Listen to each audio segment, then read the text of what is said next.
Hi, this is the Teaserking coming to you with the 2011 trend analysis. I want to do each conference, basically what the best teams are to play and what the best teams are to play against. This is just things I prepare to get ready for the next season. You have to understand in college football more than pros, you have many variables, graduations, freshmen, new coaching, that affect it a lot more than the pros do.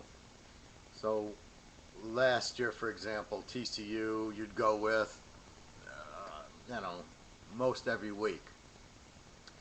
And Andy Dalton graduated, and some key defensive players graduated. So where TCU's still a good team, they're not the same team. Iowa is one of those teams. They lost Ricky Stanzi. They lost some great defense. They're not going to be nearly as good as they were. So where you might have bet TCU or Iowa last year in a certain trend, you have to readjust because the graduations. So what you try to look for is who's this year's TCU, who's this year's Iowa. And to do that, you look at the graduations and the quarterback and the defense and returning starters and things like that. From a technical standpoint, I do like to look at what happened the last year, the last couple of years. My trends go, I'll have a 2010 trend, 9 and 10, and 8 to 10, which is about 35 games, and then I'll do a 2006 to 2010. And then as the 2011 stats roll in, I'll include those in. And what it tells me is, is a program strong? If it can go from 2006 and through graduations, and it's very consistent, then I'll know they're consistent. And then I try to look at the last year, and then the last 25 and last 50 games. So let's get into it. Due to the switches, I'm still going to call the Mountain West until I get better trends. For example, Utah and BYU, I'll still show in the Mountain West. I know they've changed, but there's no Pac-12 for Utah, so I will go with the trends from the Mountain West and adjust accordingly as they're in the Pac-10 or Pac-12 for a couple of years. Then we'll have new trends. Right now, really the only trends that are meaningful for Utah is the TCU trend and the BYU trend, the better teams. So let's take a look at the Mountain West. Last year, TCU was 10-1 versus the number. For the last 2 years, they're 20-3 versus the number, and 30-5 since '08. They cover, and there's no reason to think they won't. The only game to watch out for is at Boise State, which they'll still be competitive in it, but without Andy Dalton, that's where the analysis comes in. Other teams in the Mountain West that are worth watching is Utah, who was 9-3 last year, 21-4 since '09. The Air Force is 19-4 since '09, 29-6 since '08. So those are the three big teams. BYU's capable, but they've had quarterback problems. But with the new quarterback, I think they'll do much better versus the line. They won't be laying as many points, so this should be a very good team to watch. New Mexico is just terrible. Last year they were 9-3 against. Their trends aren't really as bad as the team is, but the team's getting worse and worse. The worst team's been UNLV since '09. They're 20-4 against, 29-7 since '08. So you want to play TCU, Utah, Air Force, and you want to go against basically New Mexico and UNLV. In the WAC conference, Boise State's moved on, but still they're playing similar teams. They've traded in Nevada for maybe San Diego State. Of course, they have TCU, but most of the middle teams are the same as Nevada and Hawaii and things like that. Boise is 33-4 since 2008. Enough said. Kellen Moore's back. They'll replace the receivers. Same coaching. Play 'em. Hawaii is 19-5 since '09, and Idaho is 18-6, a surprise team there. So they've been good the last few years. The play against team is New Mexico State at 10-2 last year and 18-6 since '09. San Jose State is 19-3 against since '09. Last year they were 8-3, but they were 11-0 against in '09. So they're a very bad team. 27-6 since '08. So you want to play Boise, you want to play Hawaii, and you go against San Jose State and New Mexico State in the WAC. In the Conference USA, this to me, there's two differences here. When they play out of the conference in September, and they play Auburn and Georgia and the better teams, you just go against them usually. They very rarely can stay in the game. The other teams needed in their conference is so tough. Let's say an SEC team, let's say Florida. They have to win this game because they got to play Alabama and Auburn and Georgia and Tennessee. So they have to win this game. They focus on it. The Conference USA team knows they're going to get killed, but it's not big for them because they know they have to win their conference. So it's not that it's not big. They'd like to get the upset, but they're playing a really motivated team, and they just don't have the talent. So I tend to ignore the trends a lot when the Conference USA teams play the SEC, the Big 12, the Big 10, teams that are the Pac-10. These stronger teams will beat the heck out of them. However, in conference, there's another story. So the teams in the Conference USA that are very good is Central Florida and Southern Miss. Central Florida is 21-4 since '09, and Southern Miss really got better last year. They're 9-3, but they're on the improve because they changed coaches. Play against teams here are Marshall, 9-2 last year. Tulane, SMU at 12-2, and Memphis at 10-1.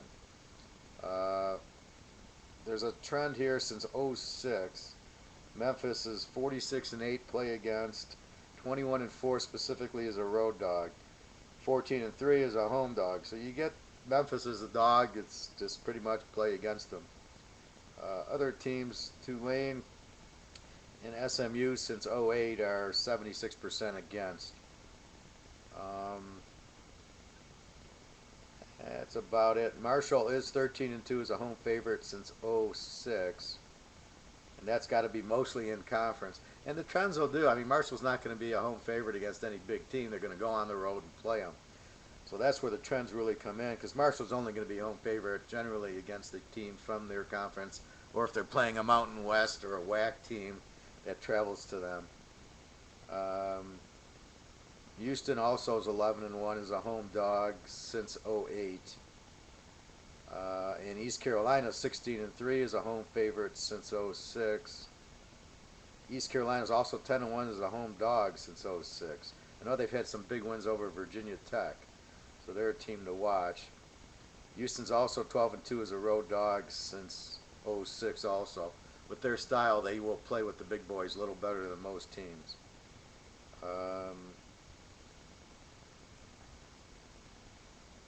Playing again, well, we talked about Memphis. Now, you keep in mind SMU has changed coaches. They've got in a better June Jones from Hawaii, so they're a little bit more. So you got to watch the coaching changes. But that's what this whole trend is about. It shows that sometimes it takes that new year. You got to be careful when the new coaches come in to watch the trends. But as they've been there 2 or 3 years, then the trends will go with the coach. In the Big East, the best team is last year was Louisville at 10-1, 17-5 since '09. Pitt's 31-5 since '08, 10-1 as a road favorite, 9-0 as a road dog. So Pitt on the road is 19-1 since '08. I know Dave Wannstedt's gone; they've replaced him, but I still look for their talent. Quarterback's back; they have a very good running back. Their defense will be strong. I look for them to keep that going, especially in conference. Of course, if they have to go to Alabama or they're going to Oregon, you got to be careful. But against similar style opponents, similar matchups, similar strengths. This is where you play Pitt. Um, Pitt's 20-3 since '09 also. So the best team there is Pitt and Louisville to play. And to play against teams, last year was Rutgers at 8-2. West Virginia since '09's 19-5 against. Since '08, 27-9 against. The big reason there is A, they got the new coach, but B, they're laying a lot of points because they still think Pat White's there and Rich Rodriguez is still running the explosive offense, and they're not. But the line hasn't changed. So you still have this, they're laying 14, and they're not a team that can lay 14. The coach is very conservative. He doesn't run the wide open, and it's just not the same team. So the odds makers haven't caught on to that yet. Again, here there's a lot of new quarterbacks, so you got to be careful with that, especially when they go on the road. You have to be careful with the quarterback. West Virginia on the road is 17-4 against. 10-3 is a road favorite. 4-1 it's a road dog since '08. That's about it. So you play Pitt in Louisville, and you go against basically West Virginia here. Syracuse is better. Cincinnati has a lot of different trends since Brian Kelly's left, but his replacement also replaced him at Central Michigan, and he's very good. So I would look for Cincinnati to not be that bad of a team. They'll be better with their new coach. Again, that was his first year last year. In the ACC, the best team is Virginia Tech by a mile. 12-1 last year, 22-4 since '09, 33-5 since '08. 49-14 since '06. Specifically, they're very dangerous as a road dog. 11-2 since '06. As a home favorite, they're 14-1 since '08. So when they're favored at home, or they're the road dog, look out. The only loss as a road dog was at LSU, and they lost by like 30 points. But generally, in the matchup of equal strength, and especially in their own conference, they're very strong as the home favorite and the road dog. The only loss at home was to Matt Ryan from BC, and he's #1 draft pick. So you get a normal team, a Virginia, North Carolina, a Duke playing them, they're going to win, they're going to cover. Also very strong is Duke. The last few years is 16-5, 78%. Again, they brought in the Florida assistant coach, and their spread's not been adjusted. They're still getting a lot of points when they should be maybe giving, and they're not bad of a team. The go against teams here, since '09 it's Wake Forest at 19-3. In '08 Wake Forest 28-7. Wake Forest is one of these teams that wins close, covers, and loses close. So basically they do both. Last year they were 10-1 against. So is Georgia Tech, 10-1 against. Teams like Miami don't cover as much as you think. Florida State getting a little bit better, but they still don't cover what you think they would. Here's one stack. Wake if you play against them as a home favorite, 12-1 since '08. 5-0 is against them as a home dog. So Wake at home is 17-1 if you go against them since '08. Just amazing. North Carolina also is a road favorite. It's 8-1 if you go against them since '08. Boston College 14-2 if you go against them as a road favorite. So you just see the trends on these teams. I'll come back and do another segment on the rest of the conferences. My time is running out. Again, for all this analysis, please go to www.teaserking.com. Email me, leave me messages here, and I'll be happy to share all this insight with you. Thank you. Have a great day. Have a great season, and I hope I'll make you a lot of money.